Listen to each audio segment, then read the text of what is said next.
na lu mu def nag wax dëgg yàlla am na lu mu def loo xam ne da koy yóbbaale comme bilan ci acte yu am solo yoo xam ne tamit ñu ngi ko ciy jaajëfal daal vraiment. jërëjëf sëñ Bassirou jërë ngeen jëf mbokki internet yi jàkkaarloog seen télévision Ansar TV ñu leen di sant bu baax di leen gërëm ñu dugg ci point bu mujj bi nag ci wàllum bilan bu Macky Sall muy point bi nga xamante ne nii nag moo gën a doy waar point bi nga xamante ne nii Sénégal yi yëpp ñoo ko commencé di ko jàmbat muy justice ndax Macky Sall réew mi am na fu mu ko fekkoon duñ koy jot donte am na lu defoon bu bëree ci wàllu yoon waaye Sénégalais yi ëpp remarqué nañ ne justice bi dellu na ginnaaw bu baax a baax ci anam yëpp nag suñu Abdoulaye ñoo gisee loolu. waaw wàllum yoon moom fii ci Sénégal dellu ginnaaw gi ñëpp xam nañ ko donc nit foo mën di nekk ci Sénégal sentir nga bu baax a baax ni vraiment yi fi dellu na ginnaaw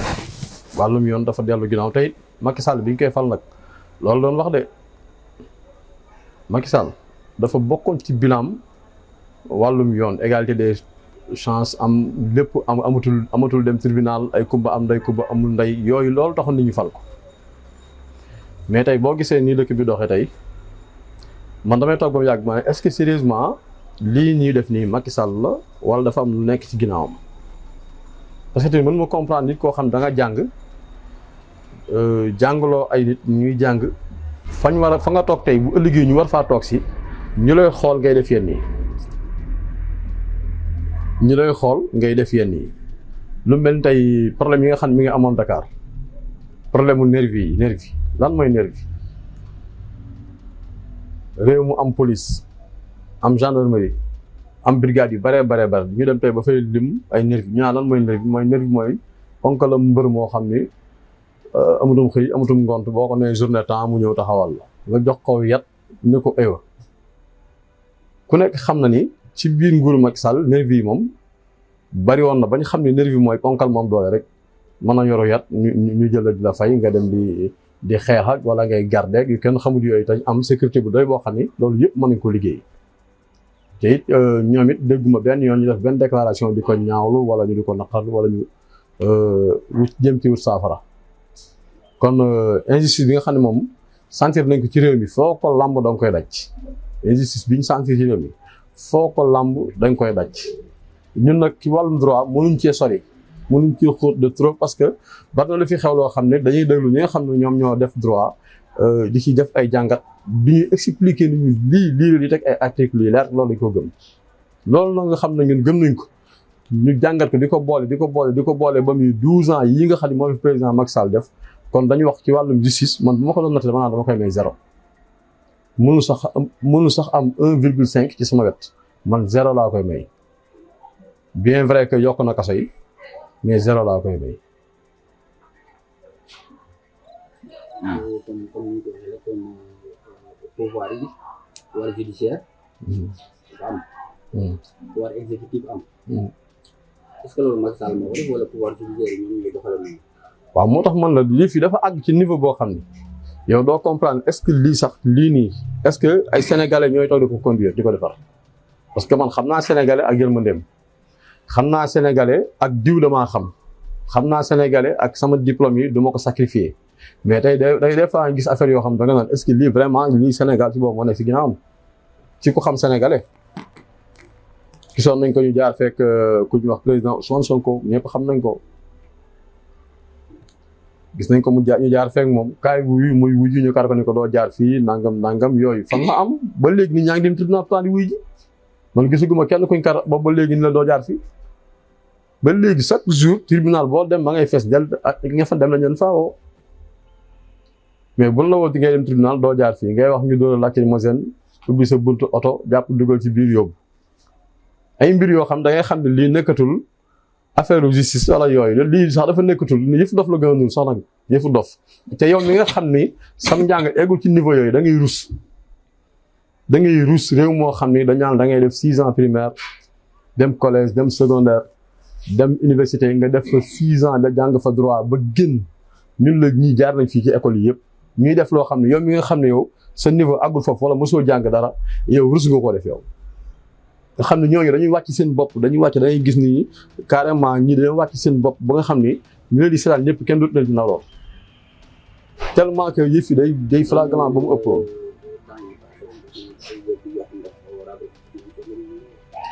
waaw mais lii ay verdict favorable la mais li ma la wax ci télévision yi lañ ko teg fànk ñëpp di ko seetaan bi ñu koy kar naan ko doo jaar fii Ousmane Sonko doo jaar fii loolu ñun ñoo ngi toog di ko seetaan bi ñuy daaj vitre otoom ñu ngi koy seetaan bi ñu koy xëpp affaire boobu noonu mu nekkoon ci yére mu leen doon def ay laboratoire ñun ñoo ngi koy seetaan ci télévision yi bi ñu koy gazé ci suufu pont bi nekk Corniche Ouest Soumbédioune ñu ngi koy seetaan en direct dañu ko woon rek doon ñibbi këram booba xam nga sax da dem bi sax mën nga wax mais doon ñibbi ñu ne ko doo jaar fii ci suufu pont bi ngay jaar mu jaar ci suufu pont bi ñu gazé yow loolu tey boo koy seetaan nga xam ni am réew xam-xam a koy yor ay nit ñu jàng ñu responsable ñoo ko yor ba pare ñu obligé def lu mel noonu yow da ngay am kersak maanaam bokk sax ñuy tudd sax Sénégal di la tuddaale tellement que yëf yi dafa ndaw bu mu ëpp daal. exécutif judiciaire kan moo indi problème bi. waaw xam nga à chaque fois dañuy wax indépendance des pouvoirs muy pouvoir exécutif pouvoir judiciaire ak pouvoir législatif ni ñu ko tëralee ci réew mi pouvoir bu nekk waroon na mën a am autonomie boppam di doxal selon li ñu ko sas exécutif bi di exécuter di doxal législatif bi di légiférer loi yi loolu rek mooy seen liggéey pouvoir judiciaire yore lépp lu jëm ci wàllu justice bi di ko doxal mais loolu du futu président Macky Sall futu système sénégalais bi nga xam ne moom la ñu instauré ci réew mi la depuis le président Senghor président Abdou Diouf président Abdoulaye Wade ba ci président Macky Sall mi système boobu tant que amaguñu président bu am volonté wu dajji système boobu fexe ba indépendance des pouvoirs am bañ a yem ci aw làmmiñ waaye ñu xam ni exactement député yi am nañ seen autonomie bopp loi bu jógee sax ci mouvance présidentielle bu arrangé wut réew mi majorité présidentielle bi am sañ-sañu député bu ca nekk am sañ bi wax xalaatu boppam nga xam ne duñ ko dicté duñ ko wan dara ne ko yow lii ci kilifa gi la jógee dañ ko war a voté comme li waa ji wax damay bu ñëw dama koy voté xam ko xalaatalul boppam waaw sans débat lay doon kon il faut ñu am président bu am volonté wu dajji jéng yooyu nga xam ne exécutif da koo jéng législatif jéng ko judiciaire loolu rek mooy problème mu Sénégal ci côté boobu moo tax justice ba donte que am na ci ñoo xam ne macha allah ak lu mën di xew danañ doxal dëgg ñi ngi respecté seen serment bañ waatoon ne danañ doxal yoon ñu ngi koy doxal ba nëgëni pour wax nag ci situation judiciaire Sénégal maanaam wàllu yoon ci Sénégal boo ko tuddee rek sénégalais yu bari dañuy burle état bi bari dem ba ci plafond bi wékk gars yi politiciens yi li ñuy tuddee ay détenus politiques ñoom la ñuy xool rek luñ leen def rek lu naka sono noonu ñu ne waa ji doxalul yoon mais départ bi du foofu départ bi ci sénégalais lambda bi la war a doon sénégalais lambda bi mooy ki nga xam ne mooy dox ci biir société bi ba yàgg yàlla natt ko mu juum yoon dal ci kawam ñu atte ko yóbbu ko ci prison bi kooku nañ njëkk a xool situation foofu lañ war a njëkk régler dans un premier temps condition détenu yi nga xam ne ñoo nekk ci prison yi ku ne xam na ne dara baaxul beneen bi ci des mooy mandat dépôt yi bari na ba pare lim bu bari ngi tëdd ci kaso yi xam nañ li ñu leen toppee naam waaye ba léegi dañ fay def temps bu yàgg kenn du leen atte am na ci ñooñ sax bu ñu leen attee dañu leen xamal ne kat yéen defu leen dara et pourtant boo dee xool tëdd nañ presque 1 an 2 ans ci kaso bi ñu atte leen defu leen dara bàyyi leen ñu dem problème yooyu lañu war a diagnostiquer ba pare xool nuñ ko dindee nuñ ko éliminer ba pare soo ko xool ñi nga xam ne ñooy cëpp ci suñu kaw muy politiciens yi te dañ doon benn minorité bu gàtt ci réew mi li ëpp ci Sénégal yi di croupir ci kaso yi di fa dund ay jafe-jafe te amuñu ku leen waxal les sans voix laa leen tuddee sans voix yooyu nag la Sénégalais yi war a jël en compte dans un premier temps donte leelu am solo la ndax les loi Sénégal moo tënk ne ku def lii nga war a am ku def lii la ci war a fekk élection Sénégal dinañ ko organiser code électoral bi nii la tëral la nangam candidat sangam am nga droit def lii yow candidat amoo droit def lii yow way politique bi nii nga war def yow député bi am nga balaanu kiiraay te wur ko bët si nangam kon buñ xëttee loola jaadu na Sénégal yëpp jóg ne xëtt ngeen yoon ndax kii député la am na balaanu kiiraay bi ko sàng nangam loolu nag li ñu ko mën a may mooy li ma wax léegi ñu fexe ba am président wax bu dikkee rek na fexe ba ñu am président bu dul doon chef de parti président de la République boo xam ne day démissionné ci partem amatul parparloo doon le président de tous les Sénégalais fexe ba justice bi nga xam ne moom la ñu wekk ci exécutif bi ñu lonki buum googu bàyyi ko moom mu demal boppam législatif bi nga xam ne moom la ñu lonk ci exécutif bi ñu lonki buum boobu bàyyi ko mu demal boppam kenn ku ci nekk bu amee autonomie boppam rek gëm naa ne jafe-jafe yi ñu dund Sénégal gépp mën na am saafara ndax gars yi am na lu ñuy xalaat loo xam ne peut-être ki nga xam ne moo jël bi fal la bind décret fal la nekkal la fa heure bu ko neexee am na sañ-sañu bindaat bi jëlee la foofa gis nañu avènement waa Sénat yi ak keneen koo xam ne tey jii bu neexoon président tey guddi tey jii balaa fatu bind décret ne diw sàngam teggi na poste ba mu nekk tant que loolu fekkoon ba dindi ko rek nga xam ne kii def dara moom ba pare teg lañ ci ay conditions yu baax nag teg lañ ci ay conditions yu baax kii àtte fexe ba ki nga xam ne moo ko sañ a jox ndigal bu mu ko gën a baax condition na am ay indemnité de logement yu baax am oto yu baax am salaire bu baax buy àtte du xalaat añ bu amul këram wala reer bu fa amul donte que am nañ ko waaye dama ko waxee noonu mais tant que amul arrière pensée ci li ci ginnaawam muy famille baax yu mel noonu bu tiimee dossier bi mën na teg xaqulaay taalam dañuy tuddee ultime conviction ci wàllu yoon àtte dëgg kem ni ko loi Sénégal santaane. kii àtte mën na am indemnité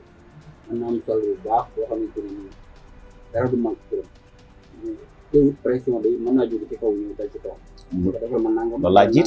loolu laa jiite même bu amee lu doy laa wax même bu amee lu doy. xam nga ay facteurs yu bari yu dajale bëgg dara ne juge bi defal ma nangam defal ma ko wala nangam te ay menaces ci ginnaaw wala yu demee noonu. xam nga bu fekkee fonctionnaire nga boo xam ne yow am nga lii ba pare même bu la kii teggee ci poste bii teewul yow fonctionnaire bu état nga da ngay continuer ci sa fonction fauteuil booba yow concerné du la fonctionnaire nga bu la waa ji falee foofu da ngay liggéey bu la falut da ngay liggéey te la ngay liggéey ëllëg tamit am nga fa condition yi foofu laa place bi am koog ñàkk nga yemale boo ko amee da ngay liggéey boo ko ñàkkee da ngay liggéey kële amatul dara lu mu lay jaay loo xam ne bu la falee bu la falut te pal nga sax lañ war a dindi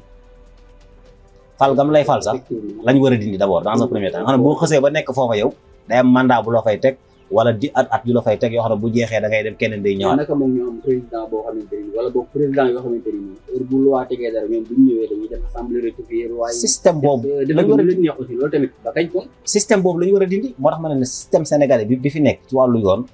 moom la ñu war a am président buy ñëwaat xaw ma kan lay doon ci biir gars yi mais président bi ñëwaat war na xalaat ne loolu moom aw sasam la woo xam ne war na caa jub mooy fexe ba système bi ñu dajji jéng nga xam moom la ñu ngalaab justice ngalaab ko législative bi wekki leen buum yooyu kenn ku nekk doxal sa bopp. suñu la. yoon àtte jox ni dëgg. état taxaw nga dëgg boobu yoon jox li mu ko def. mën réew ko. mais loolu moo fi am moo tax ma ne la est-ce que sérieusement ñi nga xam ne ñoo jiite ñi ñu jiite nii est-ce que sérieusement ñoom ni ñu jàng lañ quoi jàng lañ ndax mënuma comprendre nga dem tribunal ñu àtte la jox la dëgg comme par exemple Ousmane Sonko tribunal bi Ziguinchor jox ko dëgg nañ ko dugal ci liste bi nga ñëw Dakar grande instance mu jox la dëgg xaw ma cour suprême nañ ko dugal ci liste bi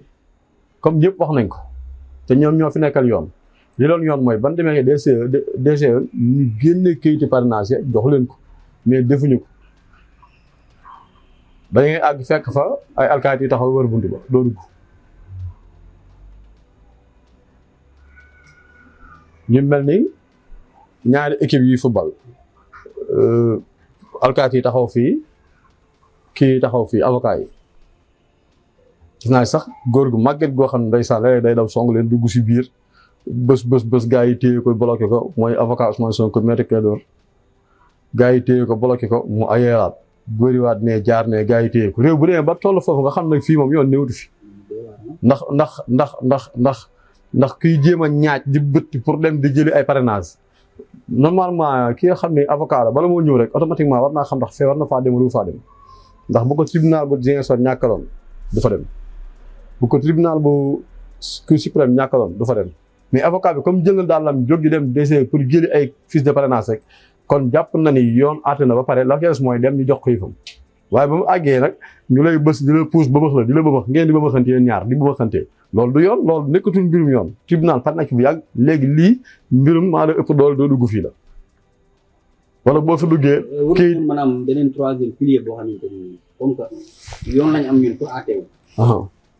te mënuñoo am lu ëpp yoon wala lu gën a kawe yoon tey yoon ne lii laa bëgg ñu def exécutif taxaw ne lii duma ko def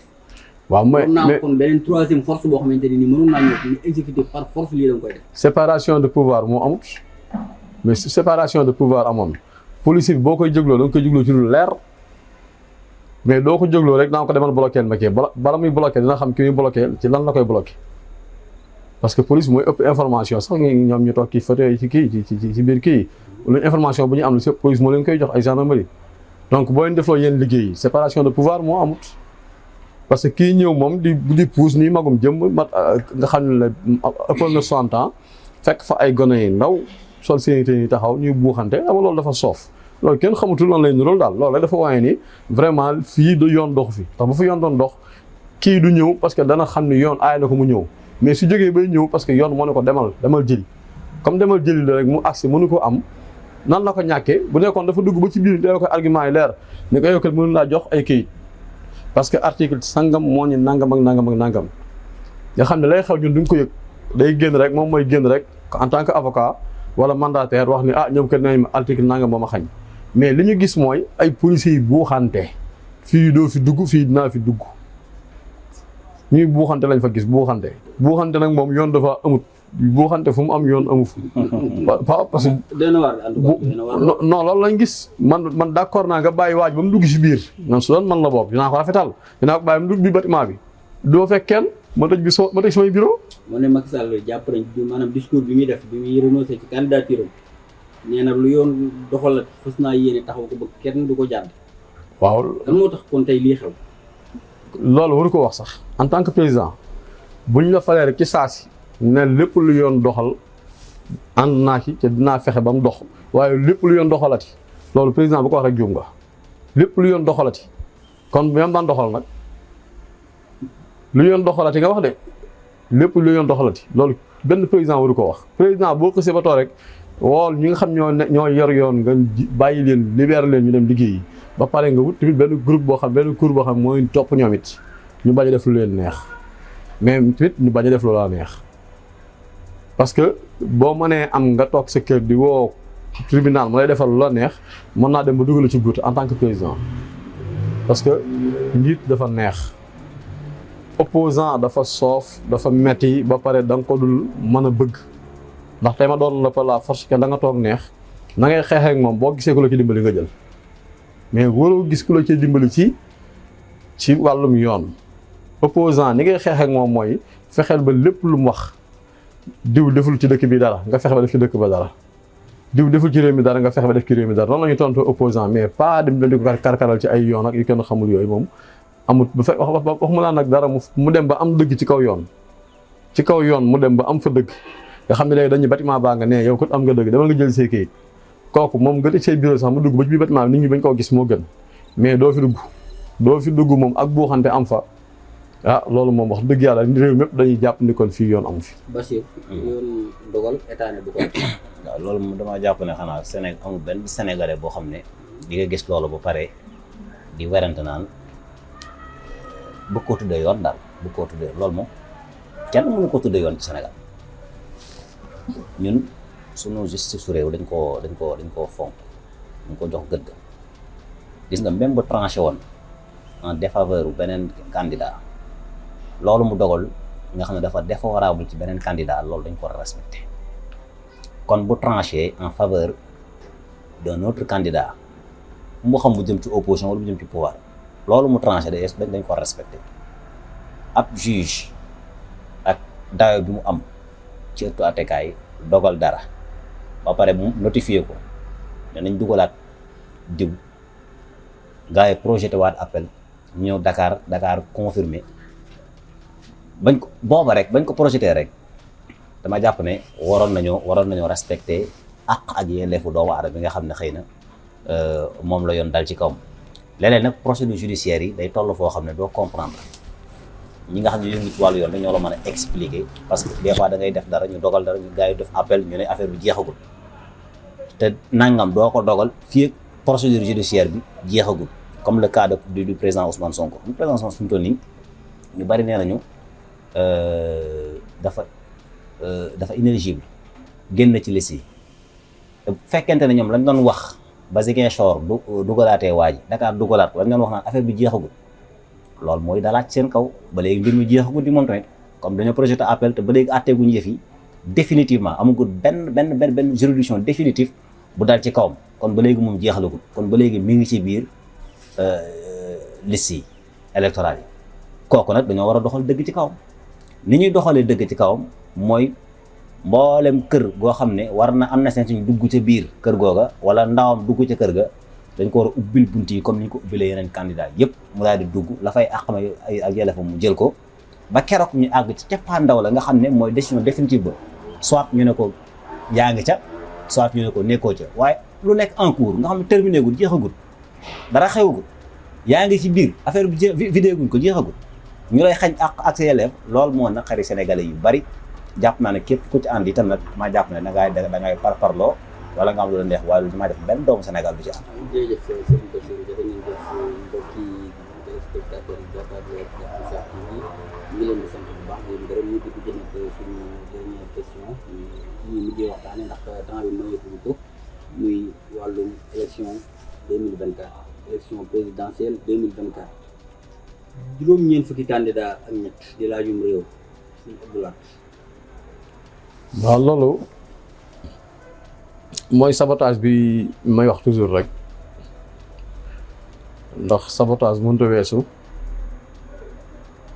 réew boo xam ni dañ naan la 1 milliard de personnes yi nga fa yeewoo fu mel ni Chine tey ma jël ko exemple mënut a am lu ëpp 3 candidats fu mel ni États-Unis ay 300 millions de personnes wala de plus ñun la 3 candidats Brésil aussi Brésil bokk na ci dëkk yi ëpp ci àdduna bi ñun la 2 candidats Lula Bolsonaro nga ñëw Sénégal ñun la am nañ 200 yaakaar naa ñu déposé woon am nañ 200 candidats waaw 250 ñoo jëloon parrainage ñu dem ba mu yàgg am ñu renoncé mais lu mu néew na desoon nañ 100 wala 100 et quelque loolu du réew mu sérieux loolu du fa am réew mu nar a dem réew mu nar a baax loolu du fa am parce que 100 candidats bu ci nekk boo jëlee 5 candidats yi nga xam ne am nañ yaakaar ne mën nañoo am dara 95 yëpp liñ bëgg mooy ku négocier proposer benn poste ministère nga jox leen ko léegi yow da ngay dem ba ki ngay fal président bi ngay fal yow moom président la rek mais ministre am yëpp ñu ngi nii mooy 95 yooyu ñooy ay ministre am Sénégal day dem ba yow koo fal rek jàppal ne yow président nga fal mais ministre am jëru ngay laajte ministre yi mooy ñi mu àndaloon di campagne yi parce que bala ngay ànd ak yow di campagne yi da nga may proposer saa loo bëgg wala man kat nangam laa bëgg man ministre temps wala DG wala nangam lépp ñu bind si kayit ñu dem campagne bu ñu gañee bu ñëwee toog séddoo donc coalition boo fi dégg rek ñu xam la 20 personnes la jàppal ne seen équipe man nag seen i ministre man nañ ba pare ki demaguñ élection seen i ministre lañu noonu waxtaanee nañ ko ba toog. waaw non loolu du sérieux réew mu sérieux dëgg Sénégal bi nga tegoon ci yoon su amee benn parti bala moo am beneen sax dañ koy waajaat ñu naan ay 250 nga dem États-Unis fekk fa ñaari candidat loolu rafetul daal. waaw loolu moom lu doy waar la moom mooy pléthore de candidats yi am ci élection présidentielle loolu moom réew mu toll ne Sénégal damay fekk simlaat yi mu ko waxee loolu doy waar la ci réew mi waaye ba tey it man lépp dama koy wekkaat état parce que état mooy organiser élection état mooy wax conditions yi nga xam ne moo ci lañ war a tënku ngir candidat bi war a mën a nekk candidat état bi xam nga candidat bokkut ak candidat déclaré ñu ku nekk am nga sañ-sañu en tant que sénégalais ne man candidat laa ci élection présidentielle da ngaa déclaré sa candidature loolu sénégalais yëpp am nañ ci droit waaye nag bu ñu waree àgg nag ca lu toll ni wàllu parrainage jëli ay parrainage foofu laa jàpp ne état fa la waroon a commencer mbir mi jëli waxuma la ñu woola nga indi sa parrainage bi jëli say fiche de parrainage fa la segg gi waroon a tàmbale. caution ba ñu yóbbu fële 30 millions baax na mais est-ce que caution waruñu dem ba proposer ko mu am ci jëli parrainage. bien sûr da ngay jël sa parrainage 15 millions ngay teg ci table ji soo tegee 15 millions ci table ji boo ñëwee boo jàllee parrainage ñu delloo la ko boo jàllul parrainage perte nga say 15 millions su boobaa kenn dootutul buzz. dem nañ ba parrainage léegi candidat yu bari déclaré yi dañuy ñëw uniquement pour ut buzz ci parrainage yi xarum tabaski téeméeri dërëm mën naa nekk. am na candidat bu ko wax de. mais sëñ bi loolu doy waar. am na candidat bu ne daal moom bu ñu ko faloon lépp téeméer. nga liggéey nga jàpp mbindaan liggéeyloo ko ba weer dee nga ne ko téeméer daa lay fay mu ne la mën naa nekk cey Alpha Thiam mais sëñ bi loolu doy waar la kooku buzz la doon wut. il faut oser le dire. loolu Sénégal da ko war a bañ. Sénégal dafa war a bañ lool. élection présidentielle dafa sensible. comédie la moom comédie. élection dafa sérieux dañuy tànn ki war a jiite ëllëg réewum Sénégal ñu ci dugal ay comédie di ci dugal ay nit ñu wut buzz jël naa sama fiche parrainage publier nga ko maa yore numéro tel bi foo dem ñu ne voilà diw sangam candidat élection présidentielle loolu moo war a jeex ci biim réew. il faut ñu seggaat loolu segg gi ñuy segg candidat yi nga xam ne au plus tard au moins am dem nañ ba am 21 candidats ci lu ëpp 100 yu déclaré woon ñu fexe ba taaraar ko segg ko ba génn ci 21 candidats te ba ñuy jëli fiche la woon ba ñuy jëli fiche de parrainage yi la ñu waroon na tàmbali segg googu nga xam ne kenn dootuñu tympaniser ci kii moo am buzz kii day comédie kii nangam yu mel noonu loolu nañ fexe daal ba éliminer ko loolu delluwaat ci kaw état bi organiser élection état moo koy organiser candidat yi ay candidat lañ ko saa mu candidat mouvance présidentielle yoonam nekku ca candidat opposition yi seen yoon nekku ca mais jëmmi machine étatique bi organiser moo war a xoolaat condition ak modalité yi nga xam ne moom la ñu war a teg ngir nit ñi war a mën a bokk ci élection yooyu la ne ko sëñ bi waxee itam nag sëñ Blaat effectivement fii ci Sénégal coalition de partis politiques yi formé wu yëpp boo dee xool ci seen négociation duñ la ko wax parce que dañuy tëju di kii mais buñ génnee fuite yi am parce que ku wax feeñ da ngay déglu seen déclaration xam ne ñi waxtaan nañ te nangam lañ waxtaanee mooy dañoo waxtaan yaakaar naa la benn bokk yaakaar bi ñu génnee ci seen kii mooy gagner ensemble gouverner ensemble. gagner ensemble gouverner te ba léegi loolu lañ nekk mboolem ministre yu ñuy fal ci seen biir coalition la dëgg la sax loolu il faut ñu nangul leen ko parce que ki nga àndal coalition bien vrai que mënoon nañu fexe ba ut benn gouvernement d'union nationale boo xam ne pourquoi pas ni ko Diouf daan defee wooyu opposant bi gën a dëgër nga wax ko dugal ko ci nguur gi mu dugg bu élection jubee mu am sañ-sañu génn wutiwaat comme ñëpp loolu daa war a am cim réew bu ko defee danañ utiliser compétence doomu Sénégal yëpp yi nga xam ne jàpp nañ ne bu duggee ci gouvernement bi danañ mën a amal njariñ réew mi donte bokkul leen ay xalaat ak gis-gis waaye boo nekkee ci biir sax di commencer critiquer ñu ne noppil mbaa ngi génn le cas de Idrissa Seck en 2012 bi mu duggee rek génn doxoo gudde gaañ ne ko muut mbaa mott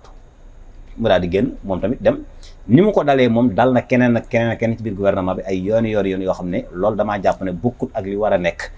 nekk mooy sénégalais bu nekk boo amee compétence ministres yi ñu leen di fal ci selon seen ay compétences directeurs généraux yi ñu leen di fal selon seen ay compétences kenn ku nekk lañ lay fal ñu xam ne yow mii loo xam la loo miin la loo maîtriser la te muñ la ko joxee yaakaar nañ nga am ci ay résultats mais pas dañ lay fal parce que yaa gañe Podor yow yaa gañe Matam yow yaa gañe Fatick léegi il faut ma neexal leen jox leen benn poste boo xam ne di nga gën mën a encaisser dara loo xam ne boo delluwaatee ci base bi gën leen a defal gën leen a jege ngir ñu gën a téye base bi foofu su élection amaatee ñu gañewaat amaat un deuxième mandat loolu fekkee noonu la ñuy falee ay ministre pour Sénégal dina waxtaane lépp ci début bi bay boobu buñ ci yaakaar dara ne ëllëg dana sotti. juróom-ñeent fukki candidat ak ñett mu des biñ trié ba pare des na il paraît 21 candidats. yoo xamante ni ñoo jàllagul provisoirement. ma gis ne si parrainage bi bari na coow bari na critique ñu nee nañ conseil constitutionnel parrainage bi dañuy dugal ay yoo xamante ne nii comprendre luñ ko ndax dañuy dem déposer ñu rejet leen ñu defal leen ay rejet yu bëree bëri te rejet yi buñ ci xoolee ba ci biir même ñoom Abdoulaye Amar mi ñu yóbbu buñ demee turu Abdoulaye Amar dañ ciy yokk def ko lu bëree bëri ñenn ñi ne buñ demee buñ ne Abdoulaye Amar ñu dindi daal ni Abdoulaye Thiam dinañ ci ay firnde yu bëree bëri ñi nga xamante ne nii ñooy mandataires yi yenn candidats yi yaakaar naa ñu bëri gis nañ loolu nag wax dëgg yàlla ndax jaar na yoon ci réew moo xamante ne nii tey dañ ne réewu démocratie la réewu yoon la ñu war a saytu lu leer teg ci bëti nit ñi lu leer muy am yu mel noonu bañ koy génne tey. waaw ci wàllum parrainage yi moom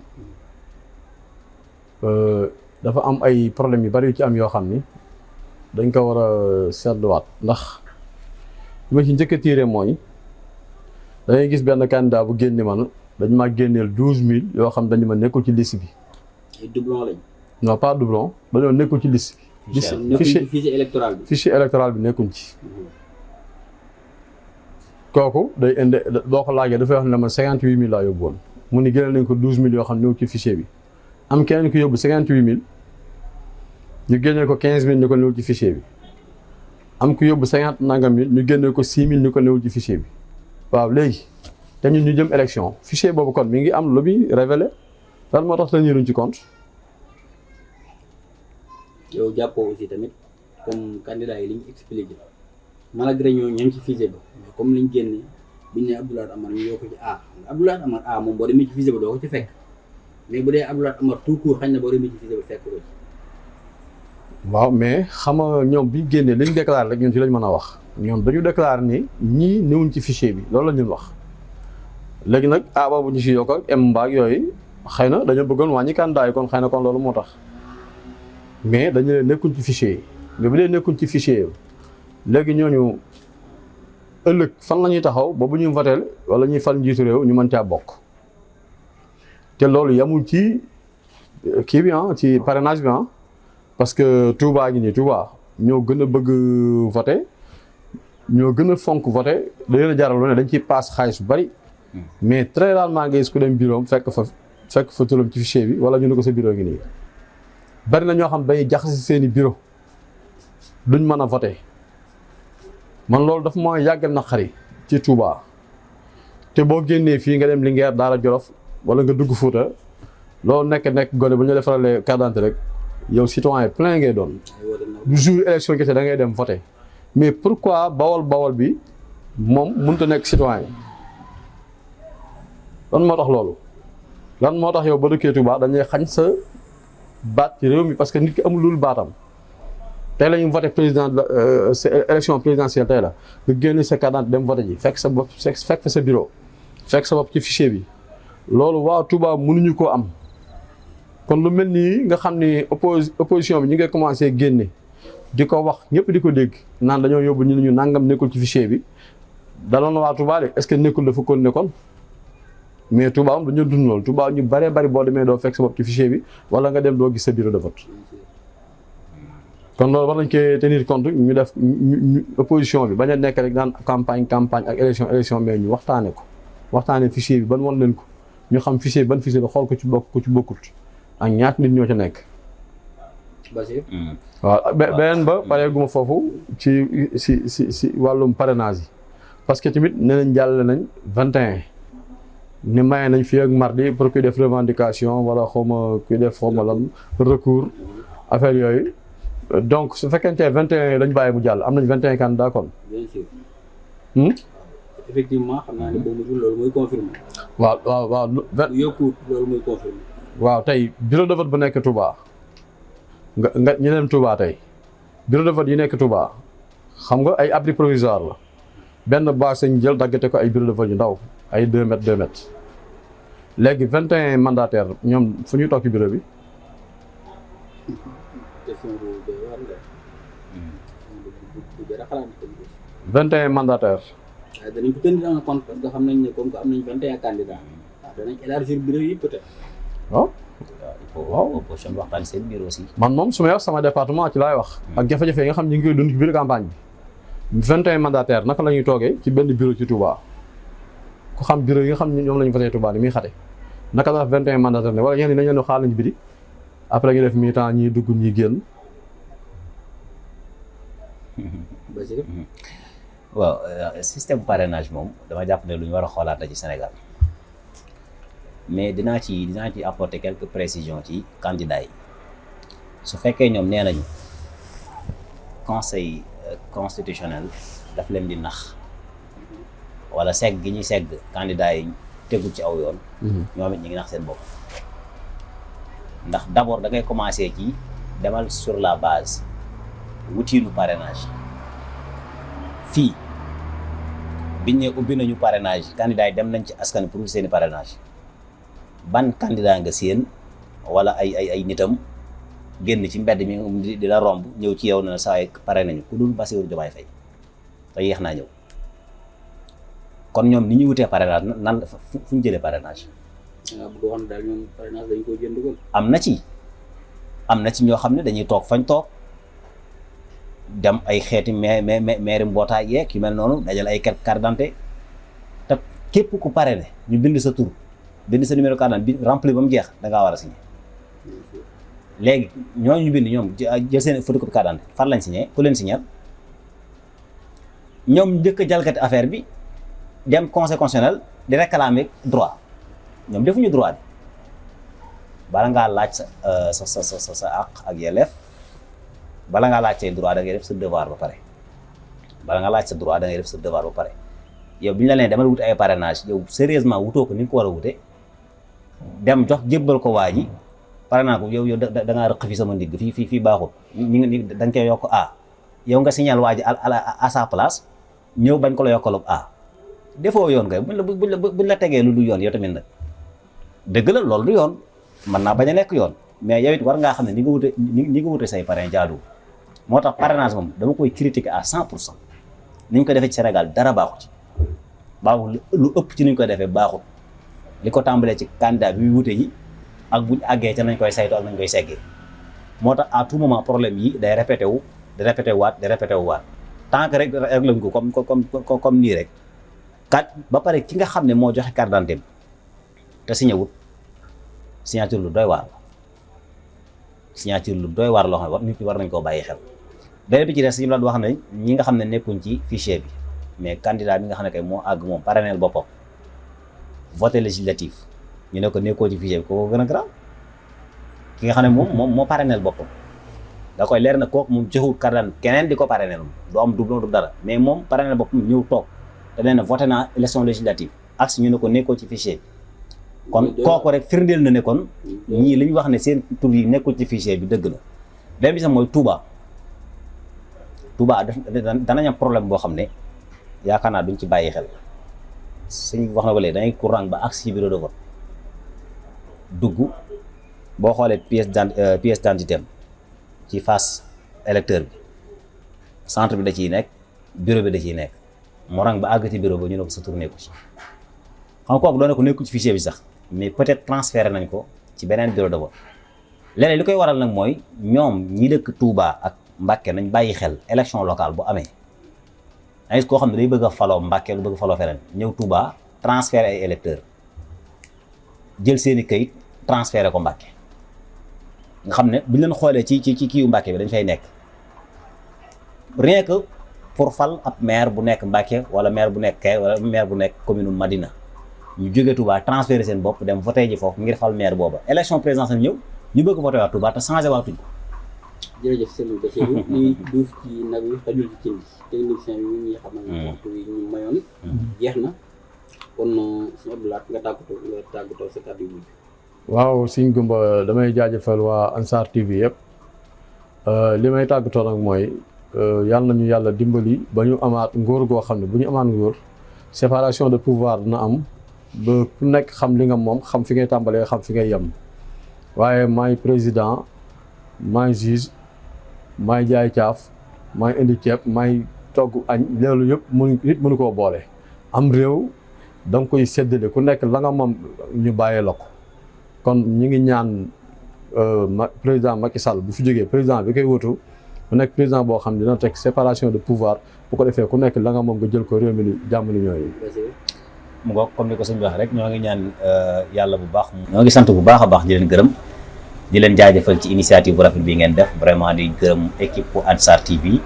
ci nii ngeen di doxalee liggéey bi xam naa incha allah di bàyyiloo xel mbokk yi ni ci kanam tuuti danañ am programme yoo xam ne fii ak présidentielle yi dana am solo ak yéen di ñaan yàlla nag mu tàllal ni président bi gën ci bopp réew mi asalaamaaleykum wa rahmatullah. jërëjëf mbokk